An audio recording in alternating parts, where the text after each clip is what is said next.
menjaga ayat kursi saat tidur, karena Rasulullah sallallahu alaihi wasallam menggambarkan dan menjelaskan akan dijaga oleh Allah dan tidak didekati oleh syaitan. Jangankan digoda, tidak didekati. Kalau anak-anak kita terlanjur tidur belum baca ayat kursi, boleh ayah ibu tolong sambil usap kepalanya bacakan ayat al-kursi. InsyaAllah anak kita dilindungi oleh Allah dan tidak didekati oleh syaitan. Faham? Itu sifat pertama ahlul Quran, senantiasa baca Al-Quran. Minimal mulai harimu baca Quran, tutupi harimu dengan membaca Al-Quran. Kalau boleh saya usulkan, tutupi harimu baca Al-Quran, baca surat Tabarak Al-Mulk. Belum bisa baca? Sekali lagi apa? Dengar. Ada enggak HP-nya? Ada. Isi Quran ada? Ada. Ada YouTube? Ada. Tinggal setelkan YouTube atau CD, silahkan dengar surat Tabarak Al-Mulk. Manfaatnya apa surat Tabarak Al-Mulk? Jaminan selamat dari siksa kubur. Seandainya malam itu mati, meninggal dunia, InsyaAllah sudah dapat jaminan selamat dari siksa kubur. Karena mohon maaf kita tidak tahu kapan mati. Makanya usahakan menjaga surat Tabarak Al-Mulk setiap hari, minimal setiap malam sebelum kita tidur. Jaga baca atau dengar suratul Baqarah setiap hari. Suratul Baqarah penuh keberkahan, akan terlihat keajaiban dalam kehidupannya. Pernah Allah tunjukkan keajaiban. Kalau ada orang punya niat buruk, menghancurkan usaha kita, menghancurkan kebahagiaan keluarga kita, selama kita jaga suratul Baqarah, mereka gagal, tidak akan mampu menyentuh kehidupan kita. Kuat dahsyatnya suratul Baqarah luar biasa.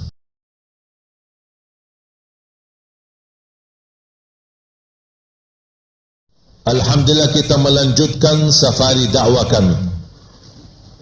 Dan inti dan tujuan dalam perjalanan safari dakwah kami adalah mencetak 1 juta penghafal Al-Quran untuk negeri kita Indonesia tercinta. Kalau Indonesia dikenal negara terbesar penduduk Islam yang terbesar sedunia, InsyaAllah tunggu tidak lama lagi Indonesia akan dikenal negara terbesar sedunia para penghafal Al-Quran.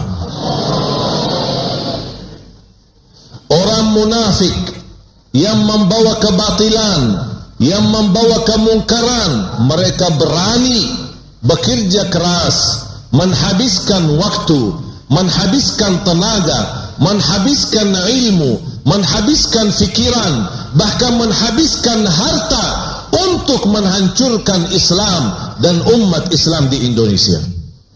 Kita tidak boleh kalah sama orang munafik. Jangan-jangan kita termasuk orang munafik tanpa kita sadar. Malas-malas untuk memperjuangkan Islam dan memperjuangkan Al-Quran. Kita tunjukkan yang terbaik, upaya yang kita maksimalkan. Masa kita maksimalkan upaya untuk dunia, tapi untuk Al-Quran dan agama Allah kita malas-malasan, atau tidak enak, atau malu sama orang-orang lain. Tunjukkan yang terbaik, dan Allah tidak mungkin membebani sesuatu yang kita tidak bisa. La yukallifullahu nafsan illa usaha.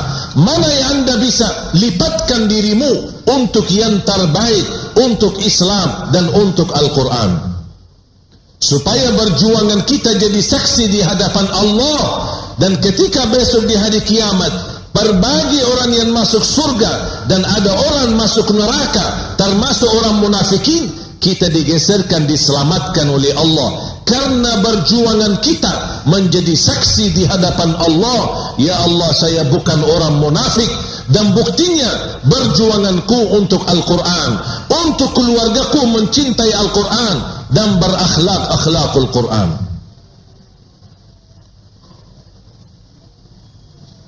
Bapak ibu kita di dunia ini punya tugas, bukan untuk istirahat. Laqad khalaqnal insana fi kabad. Kami menciptakan manusia dalam keadaan bekerja, capek, lelah, pegal, tidak ada istirahatnya. Kapan istirahat kita? Kalau sudah di dalam surga Allah Subhanahu wa ta'ala. Berbagai macam tantangan yang kami hadapi, insya-Allah kuat hadapinya dengan sabar dan ikhlas. Dan tidak pernah ada satu ujian yang membatasi semangat kita. Sampai viral kejadian musibah. Saya ditusuk kemarin, dah apa-apa. Alhamdulillah, inna lillahi wa inna ilaihi raji'un. Tapi terus kita semangat dan melanjutkan perjuangan. Tidak boleh batas semangat. Ditusuk 1 kali, 2 kali, 100 kali, itu bukan fikiran saya. Yang selalu targetkan, saya akan berjuangkan Al-Quran di Indonesia sampai saya mati. Allah kapan izinkan mati, saya siap. Yang penting saya selalu berdoa, ya Allah aku mohon, jangan cabut nyawa saya sampai menjadi kenyataan terwujud 1 juta penghafal Al-Quran untuk Indonesia, negeri kita tercinta. Apalagi habis kemarin saya ditusuk, saya tingkatkan lagi doanya. Sambil bahasa doaku sama Allah, ya Allah jangan dulu. Ya Allah tak boleh saya mati ya Allah. Jangan dulu, tugas saya belum selesai. Ya Allah kalau sudah tugas saya 1 juta menghafal Al-Quran menjadi kenyataan, tak apa-apa ya Allah, cabut nyawa saya. Sudah selesai tugas. Kenapa saya memperjuangkan Al-Quran di Indonesia? Karena saya percaya dan yakin yang membawa keadilan Al-Quran, yang membawa kedamaian Al-Quran, yang membawa kesejahteraan Al-Quran, yang membawa berkah Al-Quran, yang menjadi imam dan melancarkan kehidupan kita Al-Quran. Solusi yang terbaik untuk ekonomi kita, politik kita, sosial kita, sehari-hari kita adalah solusinya Al-Quran. Dan Al-Quran satu-satunya ibadah yang nilai pahala hitungannya berhuruf, bukan beramal. Semua amal ibadah hitungannya beramal dapat 10 kali lipat, kecuali Al-Quran. Bukan hitungannya bersekali baca, atau sekali tilawah, atau sekali hafal, tetapi hitungannya setiap huruf yang kita baca mendapatkan nilai 10 kebaikan. Alif Lam Mim bukan 1 huruf, Alif 1 huruf, Lam 1 huruf, dan Mim 1 huruf. Dan kata guru saya, wal qari'u wal mustami'u ajruhuma sawa. Yang membaca maupun yang mendengar pahalanya sama. Setiap 1 huruf mendapatkan 10 kebaikan. Berarti mohon maaf, tidak ada uzur lagi bagi orang awam yang tidak bisa baca Quran, masih bisa dengar dan pahalanya sama. Ada orang tanya, boleh enggak saya baca Al-Quran sampai khatam, tapi saya tidak faham sama sekali isinya, bahkan saya tidak menyempatkan diri untuk membaca terjemahannya, boleh tidak? Saya menjawab, boleh.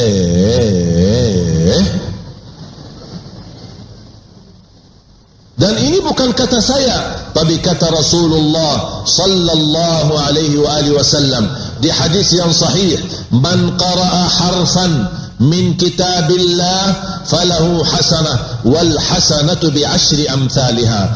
Barang siapa yang membaca 1 huruf dari kitabullah dapat 1 kebaikan, dan 1 kebaikan pula dilipatkan ganda oleh Allah menjadi 10 kali lipat. Dan Rasul tidak berkata man qara'a wa fahima, barang siapa yang baca dan faham. Rasul tidak sebut kata faham, tapi Rasul berkata barang siapa yang membaca. Artinya membaca walaupun tidak faham, tetap standar dapat setiap 1 huruf 10 kebaikan. Kalau baca Quran dan faham, lebih besar lagi pahalanya. Baca Quran dan faham dan menhayati, lebih mulia keagungannya. baca, faham, hayati dan mengamalkan, lebih istimewa keberkahannya kita dapat di sisi Allah. Kalau tidak bisa semuanya, jangan tinggalkan semuanya. Standar baca akan dapat nilai pahala setiap satu huruf 10 kebaikan. Belum bisa baca, masih bisa simak, dengar. Faham? Ahlul Quran memiliki 4 sifat. Sifat yang pertama adalah senantiasa tilawatul Quran, rutin membaca Al-Quran. Saya pernah baca di manaqib Imam Syafi'i di bulan suci Ramadan. Imam Syafi'i mampu khatam Al-Quran sampai 60 kali. Berarti dalam sehari berapa kali khatam? 2 kali. Kalau kita hitungan matematika, 60 juz, 30 dan 2 kali khatam setiap hari. Bapak Ibu Ahlus Sunnah, Ahlus Sunnah kan? Semua Ahlus Sunnah ikut mazhab Imam Syafi'i? Semua Bu? Imam Syafi'i? Ya? Betul? Yakin? Sudah berapa juz khatam? Sudah berapa juz? Katanya Imam Syafi'i. Sudah berapa juz khatam? Umurmu sudah berapa? Dan berapa juz khatam? Oh ya, mohon maaf, mungkin saya salah faham. Oh, kita memang ikut Syafi'i, tapi mohon maaf kami ikut fikih saja. Kalau amalan belum. Betul ya? Oh, baru fikih-fikih. Kalau amalan belum. Berarti kita masih separuh Syafi'i. Atau bisa dibilang pura-pura Syafi'i.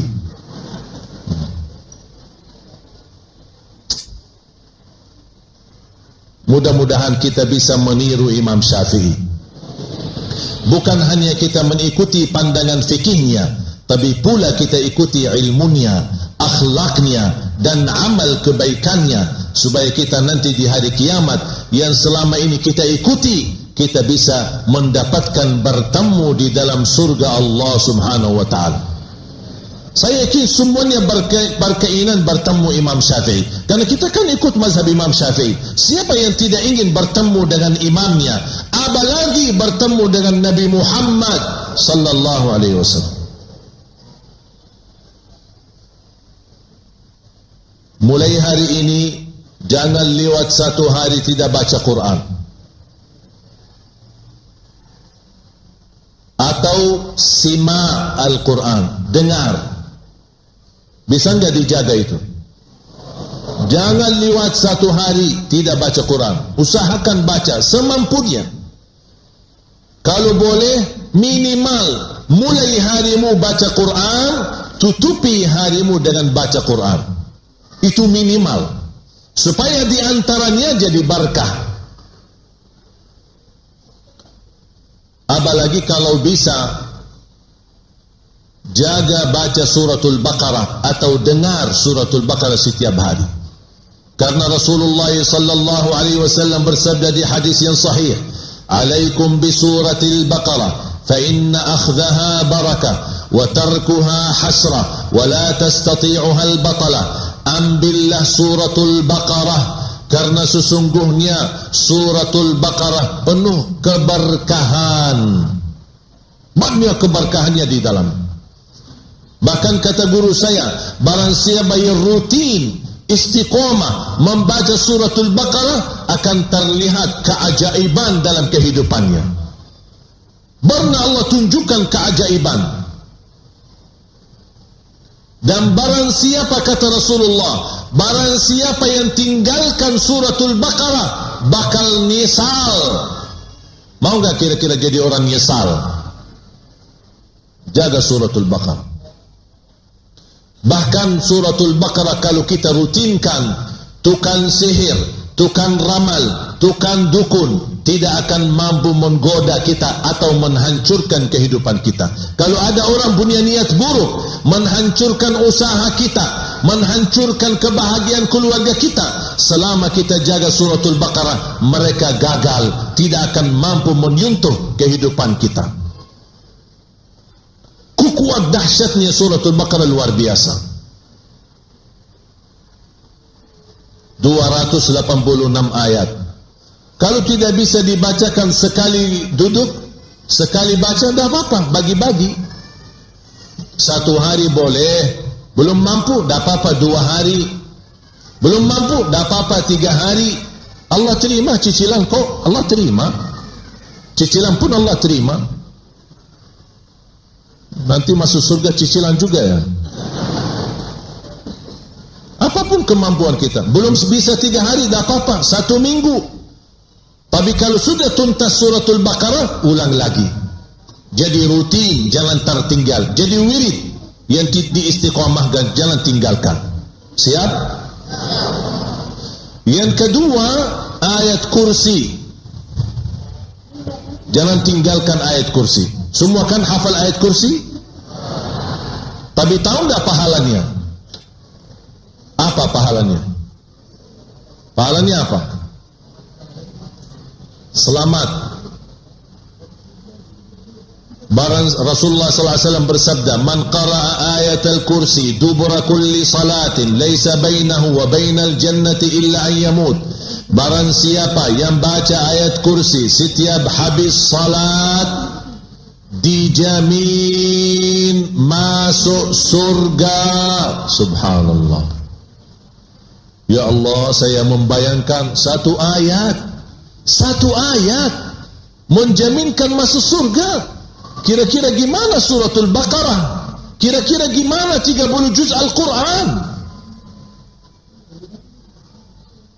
Makanya Bapak Ibu, tolong habis salat, astaghfirullah, astaghfirullah, astaghfirullah, Allahumma antas salam wa minkas salam, sampai selesai langsung baca ayat kursi, baru zikir-zikir yang lain. Kalau lagi buru-buru, ada janji mendadak, tak apa-apa, amankan dulu ayat kursi. Habis itu pulang. Sambil jalan, beraktivitas, Subhanallah 33, Alhamdulillah 33, Allahu Akbar 30, sambil selesai zikirnya. Zikir habis salat tidak semestinya di masjid atau di tempat. Bisa juga sambil jalan kita selesaikan. Asal ayat kursi jangan terlupa habis salat, karena ayat kursi habis setiap salat jaminan masuk surga, bahkan tidak ada sesuatu yang mampu menghalanginya masuk surga. Allahu Akbar. Faham? Bahkan kalau boleh menjaga ayat kursi saat tidur, karena Rasulullah sallallahu alaihi wasallam menggambarkan dan menjelaskan akan dijaga oleh Allah dan tidak didekati oleh syaitan. Jangankan digoda, tidak didekati. Kalau anak-anak kita terlanjur tidur belum baca ayat kursi, boleh ayah ibu tolong sambil usap kepalanya bacakan ayat al-kursi. InsyaAllah anak kita dilindungi oleh Allah dan tidak didekati oleh syaitan. Faham? Itu sifat pertama ahlul Quran, senantiasa baca Al-Quran. Minimal mulai harimu baca Quran, tutupi harimu dengan membaca Al-Quran. Kalau boleh saya usulkan, tutupi harimu baca Al-Quran, baca surat Tabarak Al-Mulk. Belum bisa baca? Sekali lagi apa? Dengar. Ada enggak HP-nya? Ada. Isi Quran ada? Ada. Ada YouTube? Ada. Tinggal setelkan YouTube atau CD, silahkan dengar surat Tabarak Al-Mulk. Manfaatnya apa surat Tabarak Al-Mulk? Jaminan selamat dari siksa kubur. Seandainya malam itu mati, meninggal dunia, insyaAllah sudah dapat jaminan selamat dari siksa kubur. Karena mohon maaf kita tidak tahu kapan mati. Makanya usahakan menjaga surat Tabarak Al-Mulk setiap hari, minimal setiap malam sebelum kita tidur. Siap? Sifat ahlul Quran yang kedua, mereka senantiasa menghafal. Walaupun sebagian. Dari Al-Fatihah sampai An-Nas hafal ahlul Quran. Dari An-Nas sampai An-Nas hafal ahlul Quran.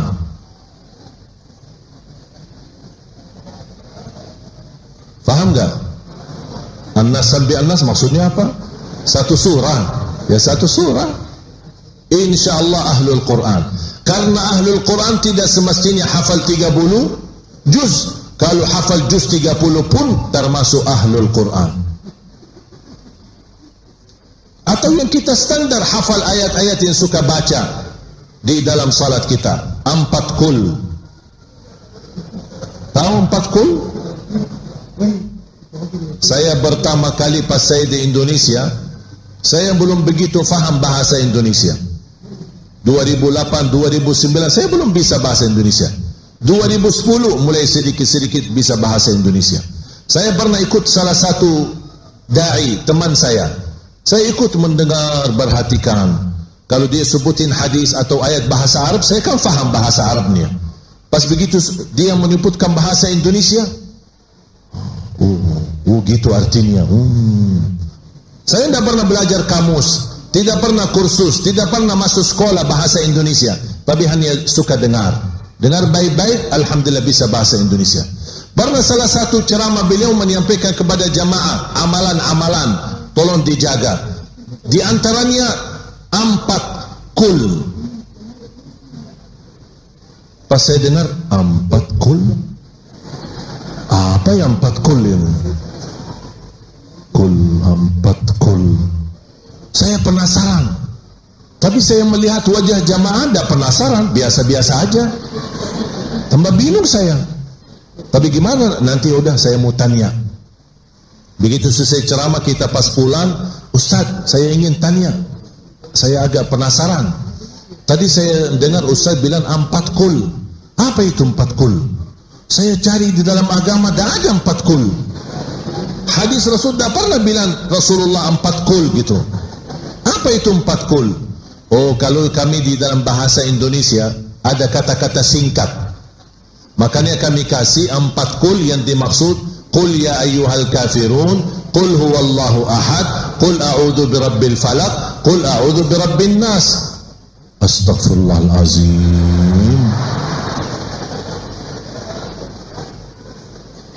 Saya bilang sambil nama-nama surah disingkatkan. Ini di Indonesia semua serba singkat. Yang paling aku pusing ketika ada orang jamaah yang mau melahirkan, istrinya mau melahirkan. Terus dia minta nama kan? Tolong Syekh, minta nama anak-anak kami laki-laki. Saya kasih Muhammad Abdullah Hafiz. Biasanya awal saya kasih Muhammad, cuma 1. Ya terus maunya berapa? Kami biasa 3 nama. Oh ya oke, 3 nama. Saya kasih Muhammad Abdullah Hafiz. Sama artinya. Oh ya bagus-bagus, terima kasih. Pas saya diundang acara akikah, saya diundang, malah saya dengar beliau bilang sama istrinya, bawa muh.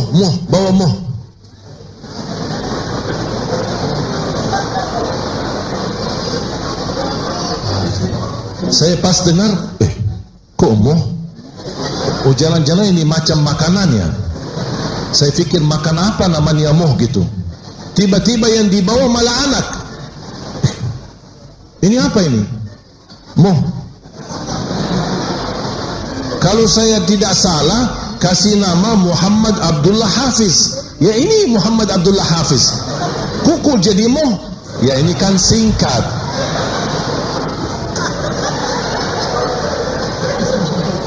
Astaghfirullahalazim. Semua serba singkat. Kalau memang mau begitu disingkat, kenapa saya diminta 3 nama? Capek deh.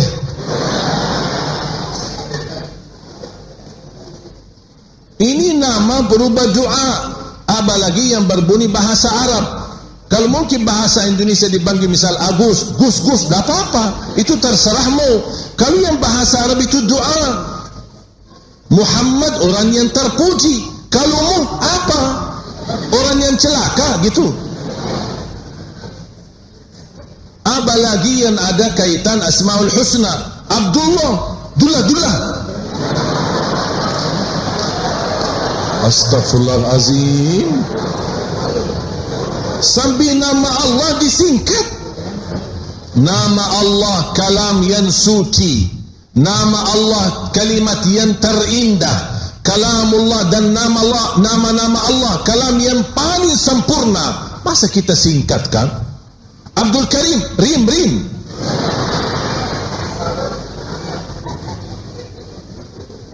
Abdul Razak, Zak. Astaghfirullahaladzim. Tak boleh. Nama Asmaul Husna tidak boleh dipermainkan. Abdullah. Nama Nabi Muhammad, Muhammad. Abdul Karim.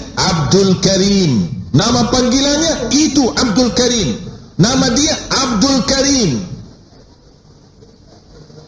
Ini hamba Allah yang mulia. Mudah-mudahan kamu jadi orang mulia. Kalau kita bilang Rim, apaan itu?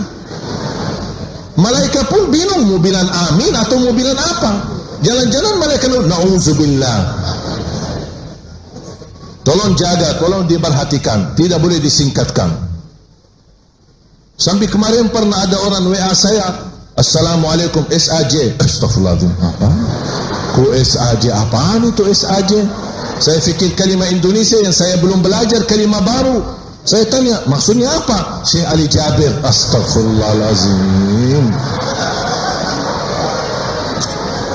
La hawla wa la quwwata illa billah. Musibah. Nanti lama-kelamaan daripada SAJ jadi AJ. Atau bisa jadi Li. Apaan Li? Singkatan Ali, Li. Astaghfirullahalazim. Istighfar. Nama Asmaul Husna mohon jangan disingkatkan. Nama surah-surah Al-Quran jangan disingkatkan. 4 surah: Suratul Kafirun, Suratul Ikhlas, Suratul Falaq, Suratul Nas. Jangan lagi 4 kul.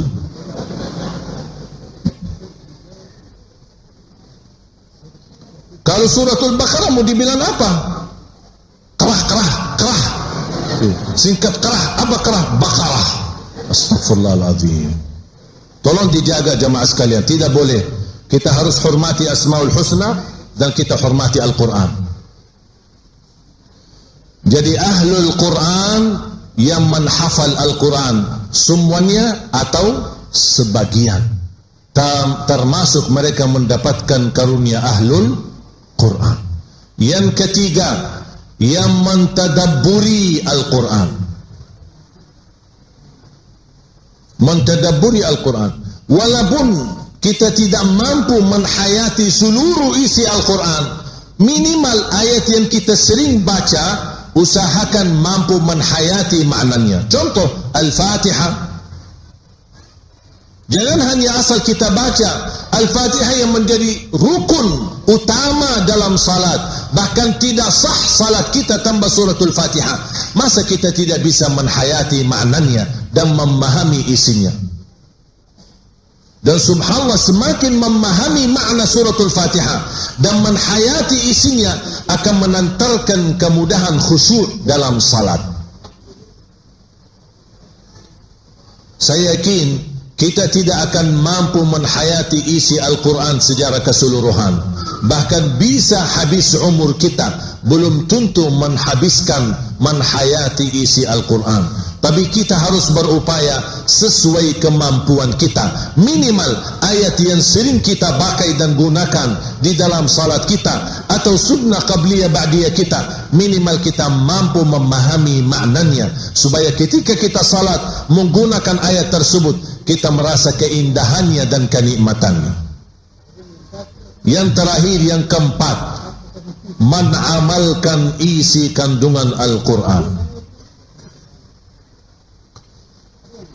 Amalan Al-Quran cukup banyak, tapi kita belajar untuk menamalkan sesuai kemampuannya. fattaqullaha mastata'tum, takwalah kepada Allah sesuai kemampuannya masing-masing. Terbentuk amalan kalau ada firman Allah, ya ayyuhalladzina amanu, kata Abdullah bin Mas'ud radhiyallahu an, idza sami'ta ya ayyuhalladzina amanu fa'ar'iha sam'ak fa innaha imma amrun tu'maru bih wa imma nahyun tunha an. Kalau dengar ya ayyuhalladzina amanu, dengarlah baik-baik, karena habis ya ayyuhalladzina amanu ada perintah atau larangan. Saya punya kebiasaan kalau lagi baca Al-Quran, ketika saya melewati ayat ya ayyuhalladzina amanu, saya stop. Kenapa saya stop? Karena ini panggilan. Wahai orang beriman, saya jawab, ada apa ya Allah? Labbaika ya Allah. Ini panggilan buat kita, bukan buat orang lain. Wahai orang beriman, ada apa ya Allah? Apa perintahmu atau laranganmu? Saya segera sami'na wa ata'na, baru saya lanjut menyiapkan diri, hati untuk mentaati perintah Allah dan menjauhi dari larangan Allah Subhanahu wa ta'ala.